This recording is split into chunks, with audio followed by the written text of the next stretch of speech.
सुनाए राजा धरे लपाजा बढ़े धक धक हमारा छाती में।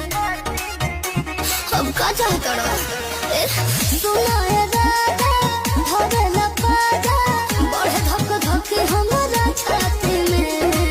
करेला मन खूबे जाती कमर धके राती में। करेला मन खूबे जाती कमर धके राती में। सुनाए राजा धरे लपाजा बढ़े धक धक हमारा छाती में। अब का चाहता